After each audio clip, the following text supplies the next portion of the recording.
Hello, and welcome to Bedtime Tales. I'm Thomas, and I'm here to keep you company as the night settles in. On this channel, we tell gentle, thoughtful stories to help you unwind, reflect, and maybe even drift off to sleep with a softer heart. Tonight's tale is called A House of Quiet Hearts. It's the story of a woman named Helen, a farmhouse in Ohio, and the unexpected arrival of someone who shares more than just her last name. What happens when long-buried family secrets rise to the surface? Can a house full of tension become a home again? And what if the peace we've been chasing isn't something we find, but something we choose? Get comfortable. Breathe easy. Let's begin. A House of Quiet Hearts. Morning in Ohio. The sun had barely begun to rise over the sleepy town of Willow Creek, Ohio, when Mr. Thomas Grant stepped out onto the creaky front porch of his century-old farmhouse. A chilly spring breeze brushed against his face, carrying with it the faint scent of wet earth and daffodils beginning to bloom near the gate. He clutched a ceramic mug filled with steaming black coffee, took a slow sip, and exhaled deeply. Inside, the wooden floors groaned faintly under familiar footsteps. Mrs. Margaret Grant was already in the kitchen, her silhouette moving briskly behind the frosted glass of the swinging door. The clang of a saucepan, the hiss of bacon hitting the hot skillet, and the low murmur of a radio playing an old jazz tune filled the home with a sense of routine.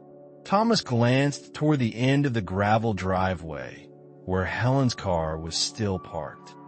She hadn't left for work yet. His daughter-in-law had been living with them for almost a year now, ever since Mark, his only son, had taken a long-term engineering contract in Dubai. Helen had moved in with Ethan, their 10-year-old grandson, when the lease on their apartment expired. Thomas liked Helen. She was polite, soft-spoken, and always helpful around the house. But he couldn't deny that the house had felt different since she moved in. The unspoken tension between her and Margaret was as thin and taut as fishing wire. Invisible, yet always there. Back inside, Margaret muttered under her breath as she stirred the eggs. She always oversalts the soup, never listens. Helen appeared in the doorway, hair still damp from her morning shower, dressed neatly in slacks and a cardigan. "Good morning," she said, her voice warm but cautious. "Morning," Margaret replied without turning. She dropped 2 slices of toast onto a plate and handed it to Thomas as he walked in. "Thanks, hon," he said, pecking her cheek. He turned to Helen with a kind smile. "Want some coffee?" Helen nodded. "Please, I have a long day ahead."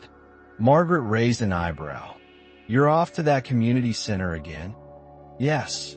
Ethan has art class there, and I have a meeting with the coordinator about some volunteer work." Margaret pursed her lips. Would be nice if someone volunteered to fix the leaky faucet upstairs." Helen paused. "I can call a plumber after lunch." "Don't bother," Margaret said quickly. "I'll ask Thomas. He knows his way around tools." Thomas sipped his coffee and cleared his throat. "I could take a look, but if it's the valve again, we might need a pro." Helen forced a smile and turned away. She poured herself some coffee and sat at the small round table. The room felt warmer than it should have. She glanced at Ethan, who came shuffling in with bedhead and sleepy eyes. "Morning, buddy," she said, ruffling his hair. "Mom, do I have to go? I don't like painting." Margaret, seated across the table, interjected, "You need to be more grateful. Back in my day, We didn't have art classes. We had chores. Helen opened her mouth to speak but stopped herself. She simply patted Ethan's shoulder and encouraged him to finish his breakfast. The rest of the meal passed in silence, punctuated only by the scrape of forks and the ticking of the wall clock. When Helen stood up to clean her plate, Margaret did too, meeting her at the sink. "You used too much detergent again. The whole dishwasher smells like chemicals," Margaret said sharply. Helen didn't respond. Her hands trembled slightly as she rinsed the plate. Thomas noticed, but said nothing. He knew better. Later that morning, as Helen packed Ethan's backpack, Thomas stepped onto the porch again. The sun had risen higher now, casting golden light over the lawn. He sat on the wooden bench, feeling the warmth on his skin. He heard the front door open. Helen stepped outside, arms folded. "Mr. Grant, can I ask you something?" "Of course, Helen. What's on your mind?" She looked off into the distance, toward the rows of budding trees. "Do you think I made a mistake moving in here?" Thomas didn't answer right away. He took a long sip of coffee. "No," he finally said. "You did what you had to do for Ethan. You're a good mother." Helen's eyes welled slightly, but she blinked it away. "Sometimes I feel like a guest in my own life." Thomas reached over and gently patted her hand. "Margaret's stubborn, always has been, but she's not heartless. She just needs time." Helen nodded slowly. "I just wish Mark were here. He always knew how to handle her." Thomas smiled. He got that from his mother. They sat in silence for a while, watching as Ethan chased a squirrel across the yard, his laughter echoing in the quiet morning. And for a moment, everything felt peaceful. But deep inside, Thomas felt something shift, an unease he couldn't name, like a wind changing direction before storm. The coffee in his mug had gone cold. The soup was too salty. It was a gray Tuesday afternoon when the incident happened. The clouds had rolled in just after lunch, casting the kitchen in a dull light as Margaret prepared dinner. Helen was at the stove, ladling soup into bowls while humming softly to herself. Ethan was upstairs, finishing homework, and Thomas was in the garage, tinkering with his rusted lawnmower. Everything seemed calm, but as Helen set the last bowl on the table, Margaret walked in, wiping her hands on a dish towel, and stopped abruptly. She sniffed. Then again, "Is that the chicken soup?" she asked, her voice suspicious. Helen nodded, wiping a droplet off the counter. "I added some fresh thyme and a bit of white pepper, just like you showed me." Margaret walked over, picked up a spoon, and tasted it. Her face changed instantly. "My God, Helen, this is a salt bomb. How could anyone eat this?" Helen blinked, stunned. "Oh, I thought I measured it right. I followed the recipe." "No, you didn't," Margaret interrupted. "I knew this would happen when you insisted on doing things your way. You always put in too much." Helen stood frozen, her hand resting on the countertop. "I'm sorry, I can fix it." "Fix it? With what?" "A gallon of water." Margaret turned to the sink and dumped the bowl out. "Honestly, how are you this careless?" At that moment, Thomas walked in, wiping grease from his hands with a rag. "Something burning. Just my patience," Margaret snapped. Helen tried making soup again. "We're going to have to throw it all away." Thomas looked from one woman to the other. Helen looked mortified. Margaret looked furious. He sighed. "Let me taste it." He did. It was salty. Yes, but not inedible. "It could use a little water, but it's not the end of the world," he said gently. "That's not the point. Margaret hissed. It's about respect. She doesn't listen. Helen set her ladle down. Her voice was quieter now, but firm. Respect isn't always about doing things your way. I was trying to help. You think this helps? Wasting food? Making this kitchen smell like a sodium factory? Helen's hands clenched. Every time I do something, it's wrong in your eyes. Margaret crossed her arms. If the shoe fits. Thomas stepped between them. All right, that's enough. Both of you. Let's not turn this into a battle. But already had. Helen stormed out of the kitchen and into the hallway, grabbing her coat from the rack. Margaret shouted after her, but she didn't stop. Thomas hesitated for a moment, then followed Helen outside. The sky was spitting light rain as she stood on the porch, eyes fixed on the street. I'm sorry, Thomas said. She turned, her expression blank. It's not your fault. I should have stepped in sooner. It wouldn't have changed anything. I was never meant to fit into this house. Thomas sighed. You know, when Mark was little, Margaret used to burn every stew she touched. But she kept trying, and I kept eating them. That's how families work. We mess up, we forgive. Helen looked down at her shoes. I don't think she wants to forgive me. He placed a gentle hand on her shoulder. Give it time, and next time, let me taste the soup before Margaret gets to it. Helen let out a small laugh, despite herself. The rain fell a little harder now.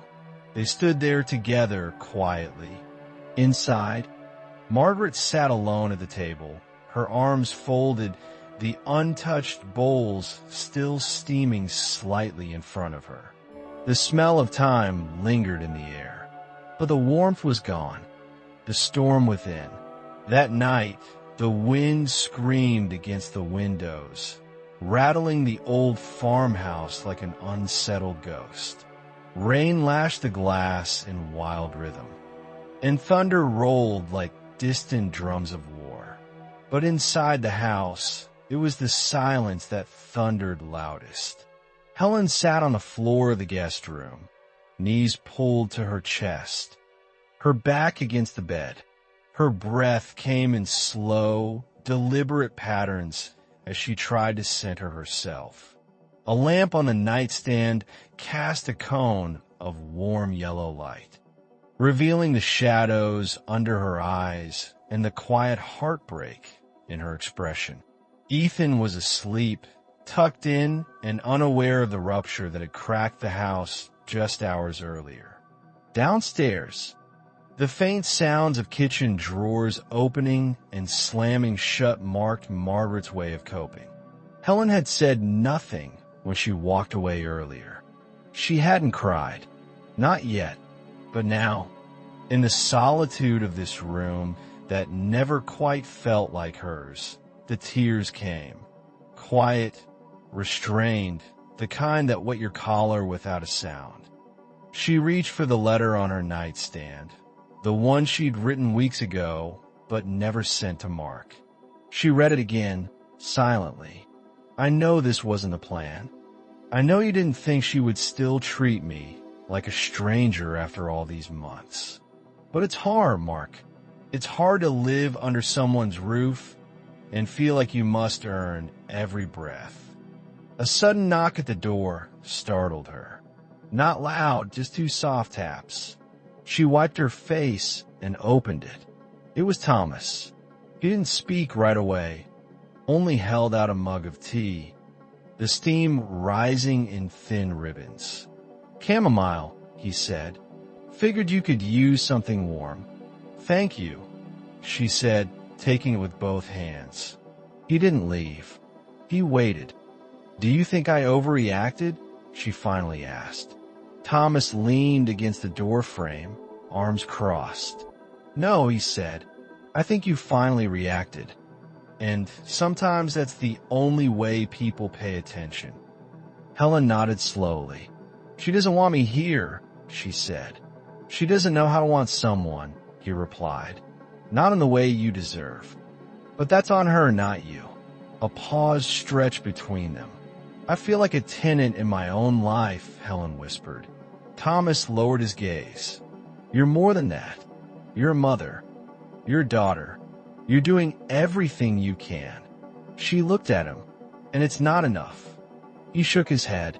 No, it's more than enough.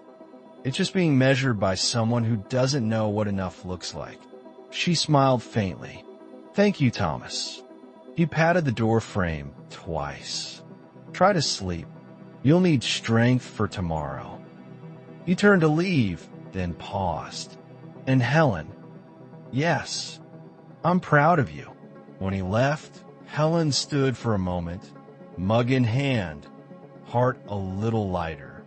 The storm still screamed outside, but something inside her had shifted. Something had steadied.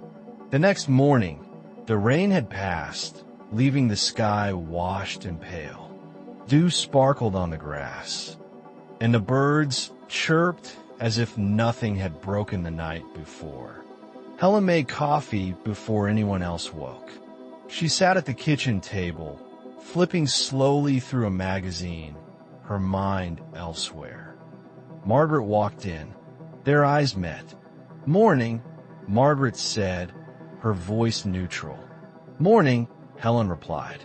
Margaret moved past her, filled the kettle, and busied herself with spoons and sugar jars. Then, unexpectedly, she paused.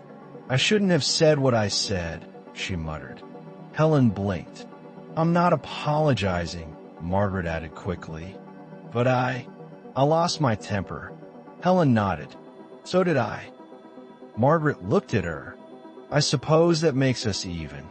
Helen offered a quiet smile. I guess it does. It wasn't an apology, but it was something. Sometimes storms don't break things apart. Sometimes they reveal what's strong enough to remain. For the woman in the photograph, Saturday arrived with an uncharacteristic stillness. The sun filtered through gauzy curtains in Helen's room, casting soft gold patterns on the hardwood floor. The house, though usually bustling by this hour, was unusually quiet. Ethan had gone on a weekend camping trip with his school, leaving Helen alone in the house for the first time in months. Thomas had taken the truck into town for supplies, and Margaret, presumably, was in her room. Helen found herself in the attic. She hadn't planned to go up there, but while dusting the hallway shelves, she noticed the pull string dangling from the ceiling. Curiosity nudged her.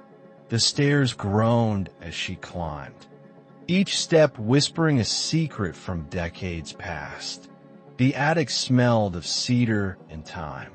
Boxes were stacked neatly against the walls, some labeled in Margaret's meticulous handwriting. Christmas 1987, Mark's high school, and one simply read, old photos. Helen hesitated before pulling it open. Inside were dozens of yellowed envelopes, brittle scrapbooks, and loose prints. She thumbed through them carefully, snapshots of Thomas and Margaret's early years. Mark as a boy, family gatherings, all frozen in time. One photo made her pause. It was a black and white image of a young woman, perhaps in her early 20s, with long hair and a soft, open smile. Her eyes were unmistakably familiar. Helen sat down slowly on the wooden floor, holding the photo closer. She had seen those eyes in the mirror. The woman in the photo wasn't Margaret. It wasn't anyone she recognized from Mark's family albums, but the resemblance was undeniable. She flipped the photo over.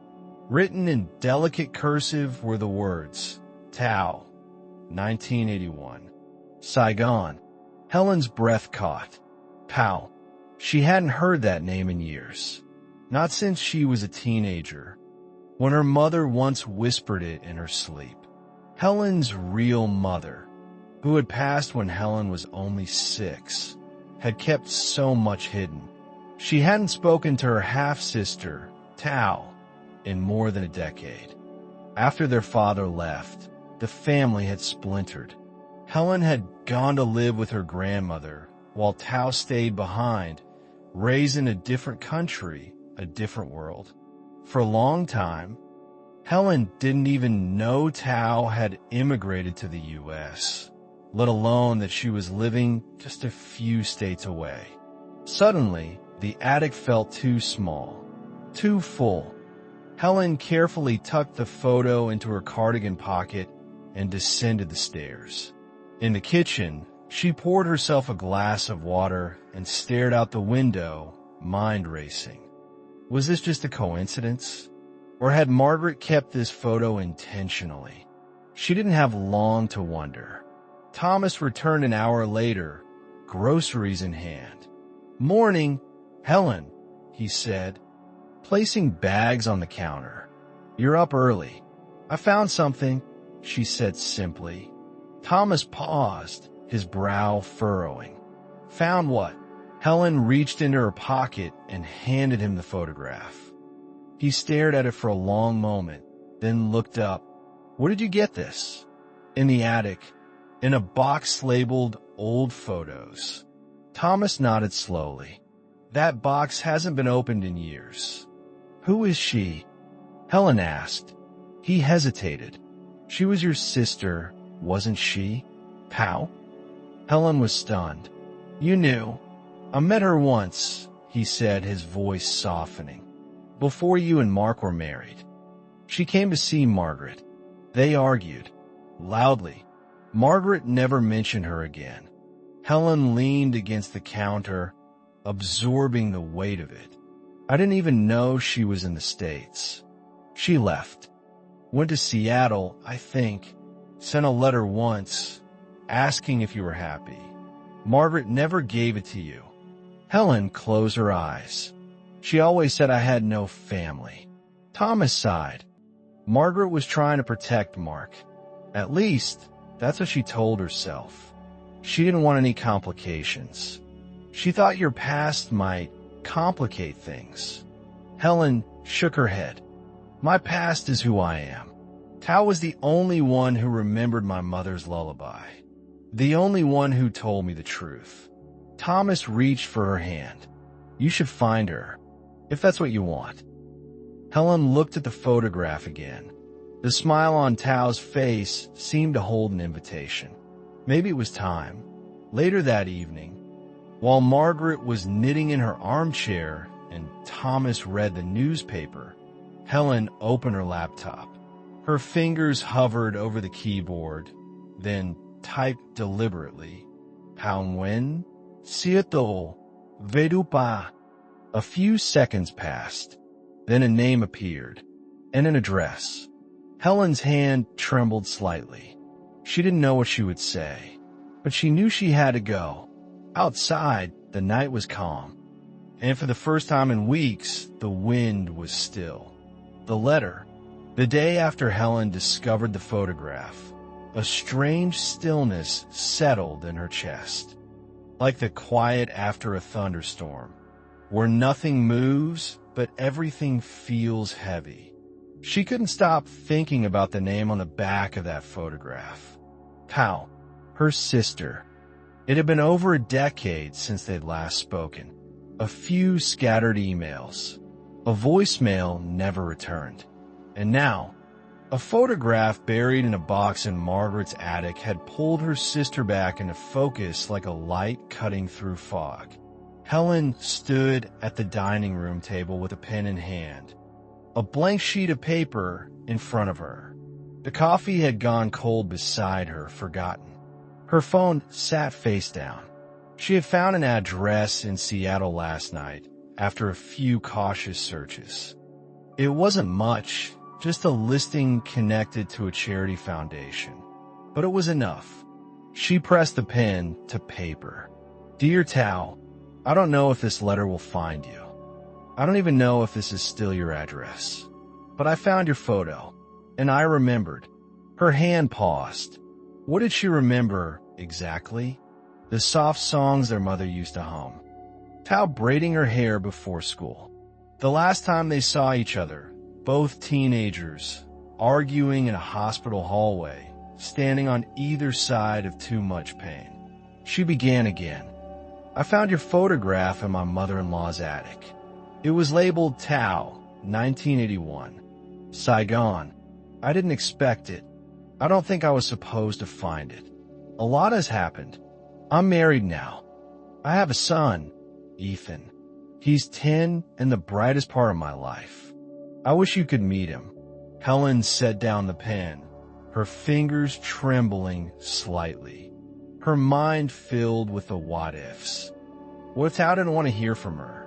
What if she'd moved on entirely? She stood and walked to the kitchen. Margaret was there, shelling peas into a glass bowl. Helen hesitated before speaking. Did you keep that photo? Margaret didn't look up. It was in the box with the others. You labeled it. I labeled everything. That's how I keep track of things. Helen walked slowly to the counter. Did you ever plan to show it to me? Margaret paused. No. What? Margaret sighed. Because I didn't know what it would mean to you. Because I didn't want to bring in something unstable. Family isn't unstable, Margaret. It's messy, but it's not something you lock away in a box. Margaret finally met her eyes. It is if you think it'll break what you've built. Helen folded her arms. You don't get to decide what I can handle. Margaret looked down. No, I don't. That admission hung in the air for a long moment. Then Helen turned and walked back to the dining table. She picked up the pen again. I'm writing because I want to know you. Not just from photographs or memories, but from the person you are now. If you're open to that, if you want to reconnect, I'd be grateful. Love, always. Helen. She folded the letter, placed it into a plain envelope, and addressed it carefully. She pressed the seal shut like closing a wound. Thomas came in just as she grabbed her coat. Going somewhere? He asked. She held up the envelope. Post office. He smiled softly. Good. I don't know if she'll reply. She might. And if she doesn't, you still reached out. That matters. Helen nodded. At the mailbox. She slid the letter in slowly, her fingers lingering on the edge of the slot. Then, release. Back at the house, the sunlight had begun to filter through the clouds. Thomas had opened a few windows. Ethan would be back by evening, and for the first time in weeks, Helen felt like she could breathe. Some things, she realized, need to be sent out into the world. Not because you expect a response, but because the act of saying them out loud is how you begin to heal. The unexpected return. It happened on a Thursday. The sky was flat with clouds, the kind of dull gray that muted even the birdsong. Helen was in the garden, pruning the rose bushes near the side fence. She had dirt on her gloves, sunlight warming the back of her neck, and for once her mind was quiet. Peace had been hard-earned lately, and she was learning to savor even an hour of it. She didn't hear the car at first, but she saw Thomas pause on the porch, one hand shielding his eyes from the glare, the other resting on the railing. His brow furrowed. A silver rental sedan rolled to a stop in front of the house. Helen straightened, squinting. The woman who stepped out of the car wore dark jeans, a light jacket, and a calm expression that seemed both familiar and foreign. Her hair was longer than Helen remembered, her posture more sure. Tao. Helen froze. Thomas stepped off the porch. Margaret had come to the window and was watching silently. For a long moment, no one moved. Then Tao smiled. Hi, she said, her voice soft, slightly raspy. I hope this isn't a bad time. Helen dropped her gloves and walked straight into her sister's arms.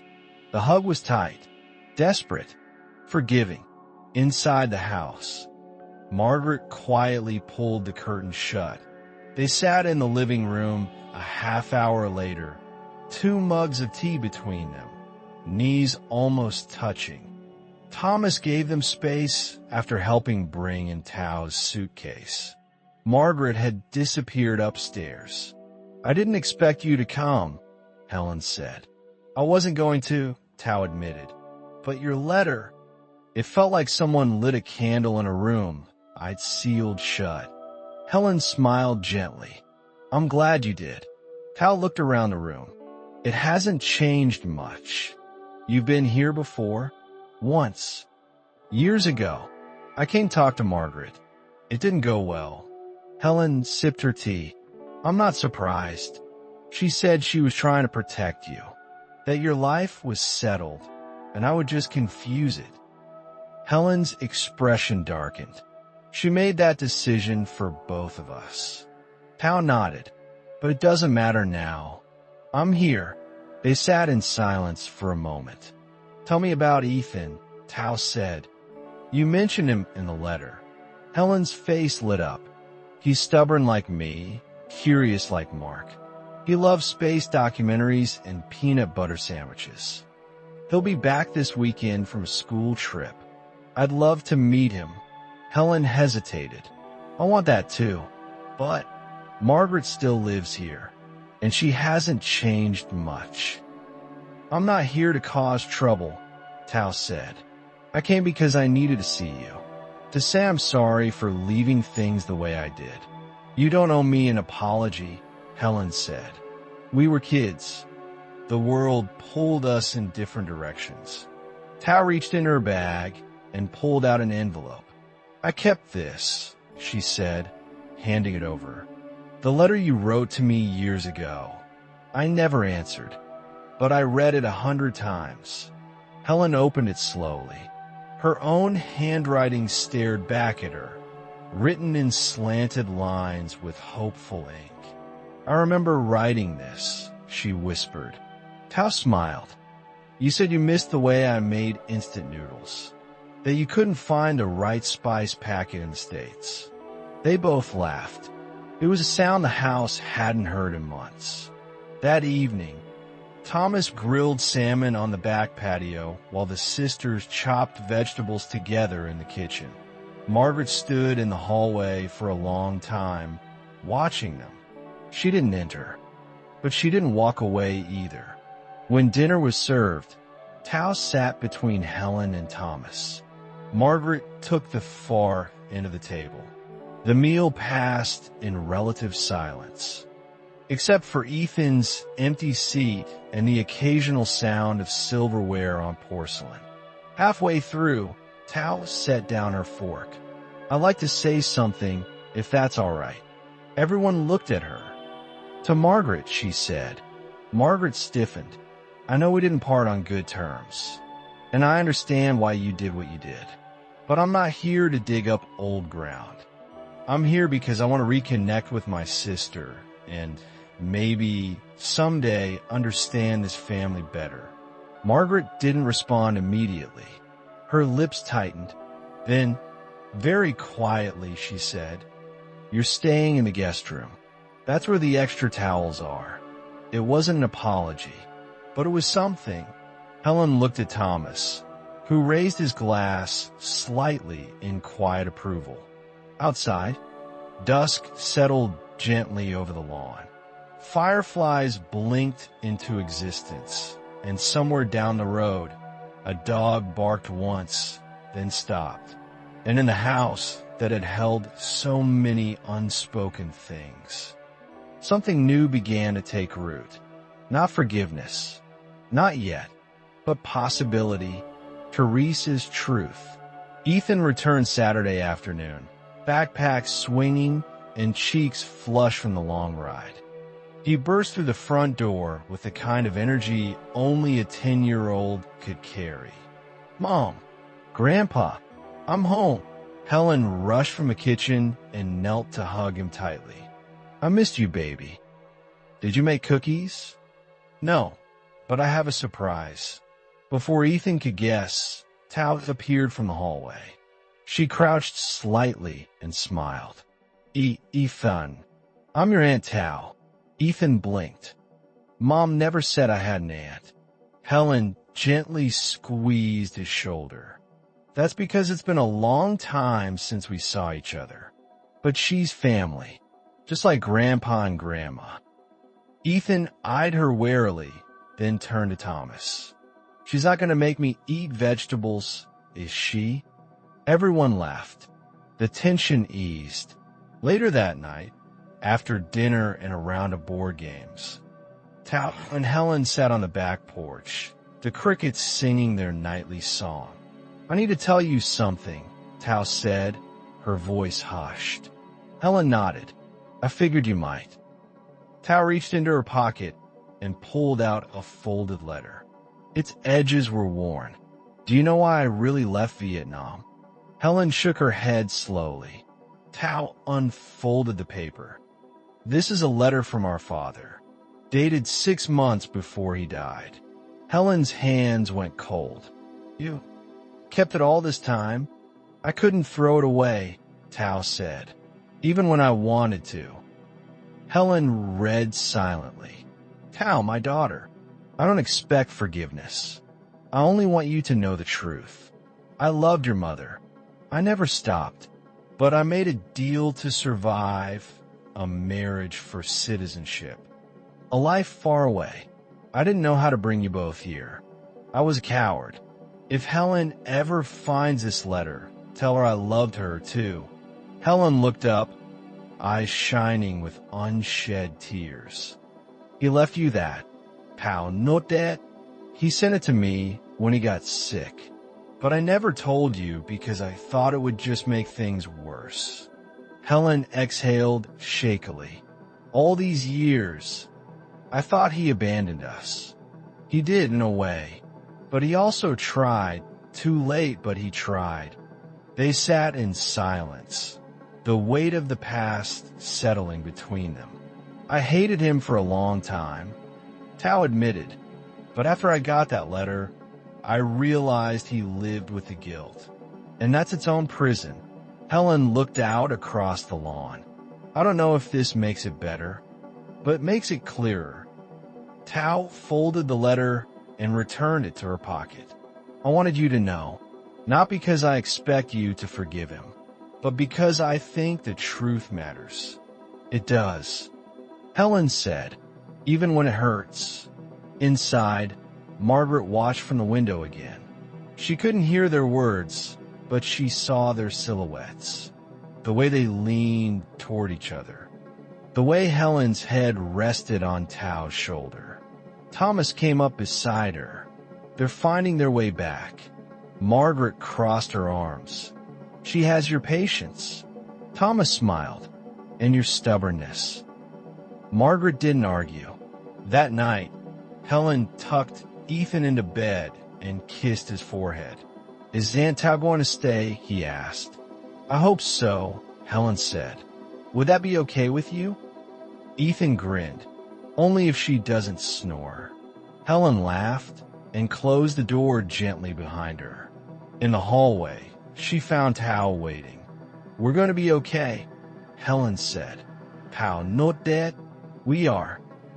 They embraced again, this time not with desperation, but with something steadier, something that felt like healing. And for the first time since Tao's return, the house felt whole. The call from the hospital, Sunday morning, arrived gently.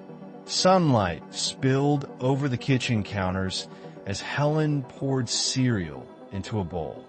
Ethan sat at the table, humming a tune from the car ride back from his trip. Tao was still asleep upstairs, and Thomas was reading the newspaper on the porch, his glasses slipping down his nose. Margaret, unusually silent, sipped tea and occasionally glanced at Ethan. There was something soft in her gaze, not quite affection, but less guarded than before. Helen was just placing a plate of scrambled eggs on the table when her phone rang. She almost ignored it. The unknown number flashing across the screen gave her pause. "Hello, is this Helen Grant?" A calm, professional voice asked. "Yes, this is Dr. Avery from Willow Creek General Hospital. Your son, Ethan Grant, was brought in a few minutes ago. He collapsed while playing at the park." The world stopped. "What?" Helen's voice cracked. "He's here. He's in the kitchen." "That, ma'am, I understand this is confusing, but we have a young boy registered under your son's name and information. We need you to come immediately." Helen dropped the phone. Thomas heard it from the porch and rushed inside. Margaret stood up in alarm. Ethan stared at his mother, confused. "What happened?" he asked, blinking. Helen looked down at him, pale and shaken. "You're here, but they say you're at the hospital." Thomas picked up the phone. "This is her father-in-law. There must be some mistake. Ethan is with us." There was a long pause. I see," the doctor said. "Then we may need to double-check the records. The child's ID bracelet matches your son's name and date of birth. Please come confirm his identity." Helen grabbed her coat. "I'm going." Pow, having heard the commotion, was already halfway down the stairs. "What's going on?" "There's a boy at the hospital," Helen said breathlessly. "Same name, same birth date.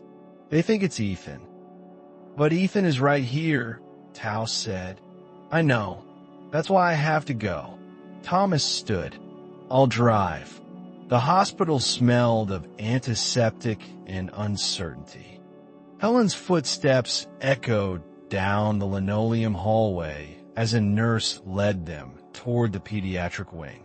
Dr. Avery met them with a clipboard and tired eyes. "The boy is still unconscious," he said. "No external injuries. We believe it was a cardiac event. He had no ID on him, but the name and birth date were entered into our system. Do you recognize him?" He led them into a room with dimmed lights. Helen stepped inside and gasped. The boy lying in the bed was the spitting image of Ethan. Same unruly hair, same narrow chin. His face was pale, his chest rising and falling slowly under the blanket.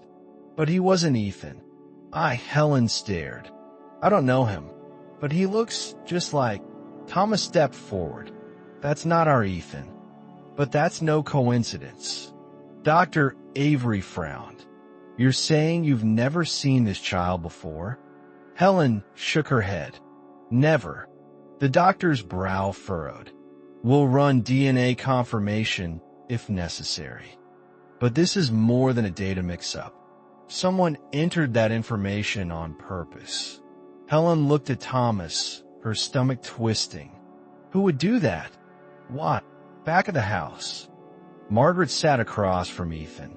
"Why aren't you eating?" she asked gently. Ethan was quiet. He pushed his cereal around. "Grandma, have I always lived here?" Margaret blinked. "Of course you have. But I dreamed something last night. I was in another house with a man. He called me by a different name." Margaret leaned in. "It was just a dream, sweetheart." Ethan didn't seem so sure. At the hospital, the boy finally woke late in the afternoon. Helen was in the hallway when a nurse rushed out. "He's asking for someone named Mom." Helen stepped into the room slowly. The boy turned his head. "Mom," he asked. She shook her head, heartbreaking. "No, honey, I'm not her." His eyes filled with tears. "I'm scared." Helen reached out and held his hand. "It's going to be okay. What's your name?" He hesitated. Ethan." Helen's grip tightened slightly. "Are you sure?" He nodded slowly. "That night back at the house." Helen sat with Tao and Thomas in the living room. They think it might be identity fraud, she said, or maybe even a deliberate swap attempt. But who would do that with a child? Tao folded her arms. Unless someone knows something about your family that you don't. Helen nodded. I'm starting to think this is connected to Dad. Margaret entered the room, face pale. There's something you need to know, she said. Everyone turned. When you were pregnant, Margaret said to Helen, a woman came to the hospital. She claimed to know your father. She said, there might be another child, one connected to him. I never followed up. I was afraid. Helen's breath caught. Another child? How? Still a half-sibling? Margaret nodded. I don't know. But that boy in the hospital, he might not just look like Ethan. He might share his blood. Silence fell. Helen stood, suddenly needing air. Outside, the stars blinked in the sky. 2 boys. One name. One past that refused to stay buried. And only one truth left to find. The quiet dinner. The house was unusually silent that evening. After the whirlwind of the hospital call, the strange boy, and Margaret's shocking revelation, the Grant family seemed suspended in a state of collective breath-holding, as if any loud word might shatter the fragile calm now resting over the household. Helen had spent the day making calls, answering questions from the hospital and investigators, and avoiding Ethan's curious gaze. She wanted to shield him from the confusion, even as questions piled up in her own mind like unread letters. Now, just past 7 p.m., Helen stood in the kitchen stirring soup with slow, deliberate motions. Carrots, potatoes, just a hint of thyme. No salt. She couldn't bear to hear another comment about seasoning. Not tonight. She set the table quietly. Margaret placed a basket of warm rolls next to the ladle, her movements careful and restrained. Thomas lit the candles, something he only did when peace seemed distant and elusive. Ethan and Tao entered last. The boy still looked puzzled, but his usual fidgeting was gone. He climbed onto his chair and whispered to Tao, "Are we in trouble?" She shook her head. "We're just tired." Everyone sat. For a long moment, no one spoke. Then Thomas cleared his throat. "Soup's hot. Let's eat." They passed the bowls around. Spoons clinked. Chairs creaked. Outside, wind brushed softly against the windows. Inside, the air was warm, thick with unspoken things. Halfway through the meal, Ethan finally spoke. "Is he still in the hospital?" Helen looked at him. "Yes." "Is he really like me?" Helen glanced at Tao, then at Margaret. No one spoke. Thomas answered, "We don't know yet, but we're going to find out." Ethan nodded slowly. He looked like me in the photo Mom showed Aunt Tao. It was weird, like looking at a mirror that remembered different things. No one corrected him. He wasn't wrong. Margaret set her spoon down. When I was young, we didn't talk about secrets. We hid them, buried them deep, but they always found their way back. Helen stared at her. "Why didn't you tell me about the woman at the hospital?" Margaret's voice was quiet. "Because I was afraid of what she might represent, of what it would mean for our family, for you and Mark, and for Ethan." "But you didn't even ask questions," Helen said. "You just shut the door." "I've been doing that for most of my life," Margaret replied. "And now it's all leaking in." The table fell silent again. Thomas picked up his spoon. "Well, it's not too late. We're all still sitting here, aren't we?" "How semi-fi-ly?" "Yes, and I think that matters." Helen looked down at her son, then back up at the others. "We'll need a paternity test, and I'll talk to the hospital's social worker tomorrow." He doesn't have anyone listed as next of kin. Margaret closed her eyes briefly. He might be family, and if he is, he deserves to be known. Not buried like the rest. Ethan reached for another roll. If he's my brother, can he come live with us? Helen hesitated. Let's take things one step at a time. But I have bunk beds. Ethan said brightly. That's already halfway ready. Everyone chuckled. The mood lifted slightly. Candles flickered. The soup was half-eaten. And in that small, still moment, something shifted, an invisible string pulling tighter, closer. Not quite resolution. Not yet. But movement. Healing never shouted. It arrived in spoonfuls, in quiet dinners, in the choice to stay seated. I just wanted peace. Helen couldn't sleep that night. The stillness in the house felt loaded, like the silence before confession. Shadows from the trees danced across her bedroom wall, mimicking the flickering questions in her head. She rose just after 3 a.m., quietly padded downstairs, and made herself tea. The kitchen clock ticked like a slow metronome. Everything was in place. The chairs tucked in, the dishes washed, the counters spotless. The illusion of calm. She sat at the table and stared at her reflection in the dark window. Her own eyes looked tired, older. All she had ever wanted was peace. Not perfection, not ease. Just the kind of quiet that lets you breathe. The kind of home where voices don't break like glass and silence doesn't feel like punishment. She thought of the boy at the hospital, still unconscious, still a mystery.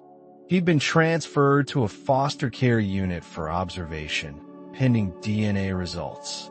A court hearing would follow. More waiting, more questions. Thomas found her in the kitchen just before sunrise. You always this quiet at 4 a.m.? Or is tonight special? He asked gently. Helen managed a faint smile. Couldn't sleep. He sat across from her and poured himself some tea. I've been thinking about something, he said. Something you said earlier. About not wanting to live with secrets. Helen looked up. Thomas exhaled slowly. Your father wasn't a bad man, but he was complicated. When Margaret first heard about his second family, she was terrified. Not angry, just scared it would undo everything. That people would judge, that you'd lose your place. Helen blinked, but I had a right to know. You did, and you still do. That boy, whoever he turns out to be, has that right too. Helen nodded, her throat tight. I just don't know how to make space for all of this. You start small, Thomas said. You don't build peace all at once. You set one plate at the table. You ask one question. You leave one light on. Later that morning, Helen called the hospital. She asked to speak to the social worker, Ms. Ramirez. We've placed the boy temporarily in a foster home, Ms. Ramirez said. He's awake, but disoriented. He asked for you, by name. Helen's heart beat faster. Is there any update on the test? There is, Ms. Ramirez replied. He's a 94% sibling match to Ethan. Helen closed her eyes. So he's family. Yes. Helen sat in silence for a moment. Then, can I see him? Of course. She didn't tell Margaret she was going. She didn't need another debate. Instead, she asked how to come with her. The drive was quiet. No music, just the hum of the tires and the heavy truth between them. The foster home was a beige ranch on a quiet cul-de-sac. The woman who answered the door was kind, middle-aged, wearing a cardigan with buttons shaped like sunflowers. He's in the den, she said softly, watching cartoons, but not really watching. The boy looked up when Helen entered. His eyes were the same shade as Ethan's. His hands clutched the hem of his hoodie like an anchor. "Hi," Helen said. He didn't respond at first. "Then, you came." She sat beside him. "Of course I did." He looked down. "Am I in trouble?" "No, sweetheart. Everyone says I don't belong anywhere." Helen swallowed. "That's not true." He looked at her. "You feel like somewhere." Helen fought tears. "We're still figuring this out. But I want to know you. I want to help. Do you want me to be Ethan's brother?" Helen took his hand. "I think you already are." When she returned home that night, the house was quiet again. Ethan was asleep. Tal went straight to bed. Only Margaret remained at the kitchen table. Helen sat down across from her. "I saw him today," she said. Margaret nodded. "You don't need my permission." "No," Helen said, "but I do need your honesty." Margaret looked up. "Did you know?" Helen asked. "Back then." "About the child?" Margaret hesitated. "I suspected, but I didn't ask. I didn't want the burden of knowing. I thought if I stayed silent, it would disappear." Helen's eyes filled. "I'm not angry that he exists. I'm angry that we all had to learn it this way." "I was wrong," Margaret said simply. The words hung in the air. "I just wanted peace." Helen said softly. Margaret's reply was almost a whisper. "Me too." For a moment, they simply sat there. Two women carrying too much, sharing just enough. Outside, the wind moved gently through the trees. Inside, something finally settled. Not all the way, not yet, but it was a beginning. When the snow melts. The first snow of the season melted slowly in Willow Creek. By mid-morning, puddles dotted the sidewalks, and icicles dripped rhythmic patterns from the porch roof. The backyard, once blanketed in quiet white, now revealed patches of thawed soil and blades of grass bravely peeking through. Helen stood at the window, a cup of coffee growing cold in her hand. The world looked softer today, like it too was trying to forget the weight of the weeks past. Behind her, the house stirred gently. Ethan brushing his teeth upstairs. Tal humming softly as she folded laundry, and Thomas tinkering in the garage. Even Margaret, who had barely left her room since their late-night talk, had opened her curtains. That morning, Helen had seen her standing by the window, staring out at the melting snow. Peace hadn't arrived like a thunderclap. It came quietly like sunlight through frost. Helen stepped outside and let the crisp air hit her face. She inhaled deeply, then walked down the gravel path to the garden. Her boots squelched slightly in the soft earth. She stood for a while, doing nothing, just listening. Somewhere in the distance, water trickled. Birds returned. The earth was waking up. Later that day, Ethan and the boy from the hospital, now confirmed as his half-brother, sat side by side in the living room. His name was Sam. They both had hot cocoa in front of them, and a board game spread between them. "Do you like space stuff?" Ethan asked. Sam shrugged. "I guess." Ethan reached into a box and pulled out his favorite astronomy book. This one shows real pictures of black holes. Sam leaned in. "Cool." From the kitchen, Helen watched with cautious hope. She hadn't expected it to be this simple. She knew it wouldn't always be. But right now it was enough. Thomas walked in and set a log on the fire. He caught Helen's eye and nodded. "They'll find their way," he said. "They already are." That evening, Helen sat across from Tal on the back porch. They shared a blanket, 2 mugs of tea, and the kind of silence that didn't need filling. "I think I want to stay," Tao said. Helen looked at her. "Here? With us?" "Tao, not that. There's something about this place. It's old, and it creaks in the night, but it holds people together."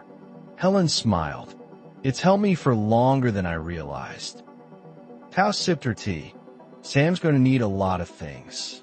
Stability, therapy, a family." Helen nodded. "And I want to give him those." "You're already doing it." Helen looked out at the sky. The stars were coming out, faint and flickering. "Do you think it's possible," she asked, "to build something good from all this?" Tao rested her head on Helen's shoulder. "Only way forward is through." Inside, Margaret watched the two boys on the couch. Sam was quieter than Ethan, but had already begun mirroring his movements, laughing when Ethan laughed, reaching for popcorn at the same time. She sat down beside them. Ethan looked up, surprised. Margaret hesitated. Then she placed a small photo album in Sam's lap. "This is your grandfather," she said. "And this was your dad when he was your age." Sam opened it slowly. Ethan scooted closer. Margaret didn't say anything else. She didn't have to. Later that night, Helen wrote in her journal, "Peace isn't a place you reach. It's a choice you keep making, even when it's hard, even when it melts slowly like snow." She closed the book, turned off the lamp, and listened. No storms, no ghosts, just breathing, just warmth, and two boys asleep in a house finally beginning to feel like home. Back home with the stars. It was the first clear night in weeks. Helen stepped out onto the porch with a blanket wrapped around her shoulders. The air was cold, crisp, but no longer harsh. Above her, the sky stretched wide and endless, dusted with stars that shimmered like tiny truths waiting to be discovered. Inside, the house was quiet, the kind of quiet that comes not from tension, but from rest, from contentment, from knowing that for once, nothing needed fixing in that moment. Thomas had gone to bed early. Margaret was reading by the fireplace. Tao was upstairs, humming to herself as she rearranged her small guest room into something more permanent. And the boys, Ethan and Sam, were tucked into bed, fast asleep under twin quilts, one patterned with rockets, the other with stars. Helen sat down on the bench swing, pulled the blanket tighter, and let her thoughts settle. It had been months since the call from the hospital. Since that long, unraveling journey through questions, paperwork, therapy appointments, and conversations that peeled old truths open like onions. Sam had stayed, not because of blood, but because of love. Because when he asked, quietly and without drama, if he could keep calling Helen Mom, she had said yes. Not out of obligation, but from somewhere deeper. A place that recognized what he needed. And what she did too. The legal paperwork had taken time. The custody hearing had been long and uncomfortable. Margaret had even taken the stand, something Helen never thought she would do. She'd spoken plainly. "He belongs with her," Margaret had said, nodding toward Helen. "With them," and that had been enough. A creak behind her broke the stillness. Tao stepped out, a second blanket in her arms. She draped it over Helen's shoulders and sat beside her. "Couldn't sleep?" she asked. Helen shook her head. "Didn't want to." They stared up at the stars in silence. "You know," Tao said, "when I was little, I used to think stars were souls. Tiny lanterns from people who had something left to say." Helen smiled. "That's beautiful. I used to imagine Mom up there, singing lullabies through the sky. Helen blinked. I used to do that too. They both laughed softly. I think she'd be proud of you, Tao said. Of us. Helen looked at her. Of you definitely. You stayed when it would have been easier to run. And you opened your door when it would have been easier to close it. More silence. More stars. Then Tao asked, do you think we're okay now? Helen thought about it. We're not perfect, she said, but we're honest. And we're trying. That's more than most. They watched as a slow-moving satellite drifted overhead. Sam told me he wants to be an astronaut, Helen said. Ethan said he wants to be the mission control guy. Tao laughed. Perfect team. Helen nodded. They balanced each other out. Just then, the front door creaked again. Small footsteps padded onto the porch. Sam appeared, wrapped in his blanket, rubbing his eyes. Couldn't sleep. He mumbled. Helen opened her arms. Come here. He crawled in her lap, settling in against her chest. House, my. Looks like someone found their home. Helen kissed the top of his head. I think we all did. They stayed like that for a long time. Eventually, Sam pointed at the sky. That one's my favorite. Helen followed his finger to a bright star above the tree line. What's its name? She asked. I don't know, he said, but it looks like it's watching us. Helen nodded. Maybe it is. Behind them, the house glowed faintly through the windows. Inside were photo albums, repaired relationships, journals full of questions, and a new chapter no one expected, but everyone needed. The kind of chapter that isn't perfect, but is full of love. And above them, the stars kept watch. Home at last. Thank you for staying with us until the very end of this quiet journey. A House of Quiet Hearts wasn't just a story about a family. It was a story about forgiveness, about second chances, and about how healing doesn't come with noise, but with presence. Sometimes, what we need most isn't perfection. It's patience. Not all wounds leave scars. Some leave space. Space for new love, for found family, for quiet hearts to grow together. If this story touched you in some way, even gently, I'd be honored if you gave it a like or shared it with someone who might need a little peace tonight. And if you'd like to hear more stories like this, tap subscribe and leave a comment below. Tell me what moment stayed with you. Until next time, may your night be soft and your heart quiet